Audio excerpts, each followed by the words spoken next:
Hello ladies and gentlemen, and welcome to Horseboarding UK and the National Horseboarding Championships here at round 7 at Cheshire Game and Country Fair, along with Living Heritage and of course many other of our sponsors this weekend as well, which we'll go through in a moment. So what we want to do today is just talk, this is the day before round 7, and we want to go through where the championship stands and what we can expect to see this weekend, a little bit of pre-match analysis. So we have in the Novice Championship, a total of 11 teams have entered the Novice Championship so far this year, and in 11th place, which is a brand new team, we've not actually seen them race yet, this is their first competition this weekend, is Chasing Tails, and they have 0 points. Although I do think it's going to be interesting to watch these guys race. It's Pony Express's old little pony that they've got coming back in. Yeah, Mickey, we've seen with Pony Express, yeah. Before. It's a new junior team, and I think they're going to be pretty quick and earn some points. Yeah, it'll be interesting. They are quite a junior team. We've got Ash in that team, who we saw with Small Strides, and who's been trying to find her solid team that she's going to race with for the season. One of our few girl board riders, so it'll be really interesting to see how they develop. And maybe this is the start of a proper team relationship and a solid team for Ash and the Little Mickey. What is interesting though, Pony Express, which we'll talk about in a little bit, but Pony Express, who Mickey was racing for, have handed their horse over to Chasing Tails, and they've arrived with an even smaller pony, which is quite hard to imagine. It's an X Games pony, I believe, as well, and I'm being told very, very fast, not to read a book by its cover. So it'll be interesting to see how that pony goes as well, but they're in a slightly different category. So the rest of the Novice, in 11th place was Chasing Tails with 0 points because they've not raced yet. In 10th place is Dead or Alive. We've only seen them at one competition, but they have 5 points. Yeah, and we expect to see them again later in the year at Bowood. They'll probably come back for that round because that is quite local to them. In 9th position, the Hammers with 6 points. In 7th is Small Strides with 8 points. Which, of course, is Ash, the board rider from Chasing Tails' other team when she was racing with Charlie from Little Devils. And joint 7th place is also Ginger Ninja with 8 points as well, and again they're kind of the same sort of family as Dead or Alive. They'll probably see them again at Bowood, and both of those teams really, when they raced, looked fantastic, and I think if we'd have seen them race for the rest of the season, we would have seen them move up the championship and into the intermediates, or even up into the elites. They were every bit, considering they only did one competition, they were very, very good. But in 6th place is 50 Shades of Bay. Now, we've only seen them at one competition. They have 10 points, and they've substituted their horse this weekend for Danny, who's seen in Greased Lightning, which has meant that their classification has moved them up into the intermediate course. They're going to be tackling a slightly more difficult course. They're not quite racing in the novice classification. I think it'd be interesting for the team. Sandy, very experienced. Yeah. The horse, experienced. I mean, the thing is, so what the ruling there is that a team is classified at the beginning of the year by the configuration of its 3 elements. The 3 elements being the horse, the board rider, and the horse rider. Each of those elements is ranked depending on their experience and points previously scored within either this championship or the previous championship. Now, Kirsten, who is the rider of 50 Shades, has only competed in two competitions, but she competed with Greased Lightning and the horse Danny. Danny, of course, which is the horse we saw last year, and the board rider Sandy. So Sandy and Danny are both intermediate elements. Kirsten is a novice element. Because of the substitution rules, it basically means that they've been reclassified because the new horse means that the 2 elements are now intermediate. Therefore, they have to go into the intermediate category. Very complicated, I understand. But what this means is they're not qualified, they are classified. So they still have points.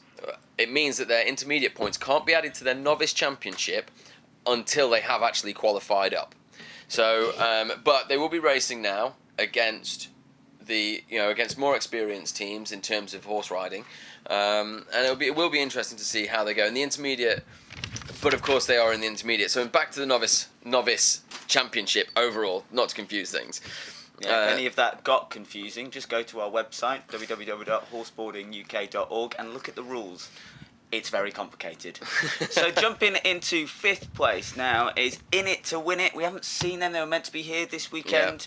They've got 20 points. They've done really well this year, developed at a team, but just not been able to get to the last couple of competitions. Elodie is our other girl board rider at the moment, and she's been doing really well. The whole team's done really well in It to Win It. Had a great time in Burley. Really showed a real competitive edge. And it's a shame. I think it's a bit of laminitis with the pony. I think that's why it's not here this weekend. So, which is a shame because we would have really liked to have seen them race here in Cheshire. So in 4th place then is Chase Me Charlie with 27 points. Again, we've not seen them a lot this year. They've been to 3 competitions and they've scored well on their points. But again, not here, not being able to make the long drive, and just losing out on points during the championship. But again, we will see Chase Me Charlie back in Sandringham, and that will affect the overall championships. So they're in 4th place, which is very good, really. Then in 3rd place we have Top and Tails. Top and Tails, of course, have been in a battle with Bruises Easily since day one. Bruises Easily got one more competition ahead of them, so they're further up the table. But when these two teams race against each other, it is neck and neck. We saw some great racing in Kent. Bruises Easily took the win in the end, but it's always a great battle between them. It's always actually a little bit scary to watch them race because they push each other so far and so quick that I start to wonder at what point. How much more can they do? Yeah, how much faster can you actually go around the course? In 2nd place, who we just talked about already, Pony Express with 34 points. And, the little pony Mickey's done really well and in earning his points, and the team's developed nicely. And again, Mickey's greatest day for me was down at Norwich. For the open competition where he was racing against the ex-race horses, and he just looked so out of place, like a sore thumb in the arena next to these big, some of them up to 16-hand horses, and still giving them a run for the money, which is always nice to see. A pony with a lot of heart. But leading the way with 40 points and currently at the top of the Equine America Novice Championship is Bruises Easily. 40 points, that's 6 points on top of Pony Express.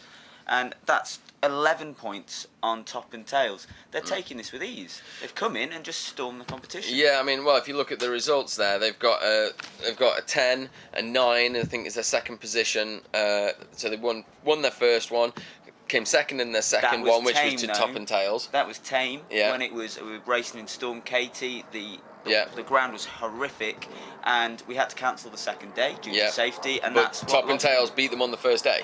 Yeah. Yep. And then they've got another win on round 4.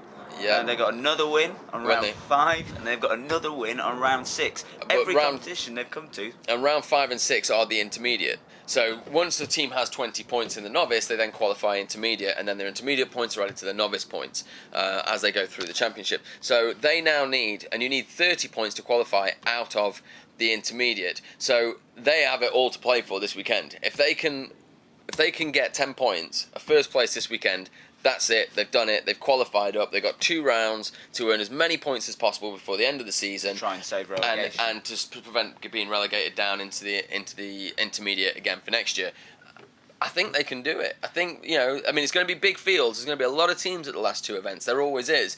But I think, they can be up there, and they could be looking at top 5, top 4 finishing positions. I don't think we've seen Ronnie actually stretch out to his full capability yet. The courses and the weather has not helped. It's been tight. It's been hard for the horses to get round.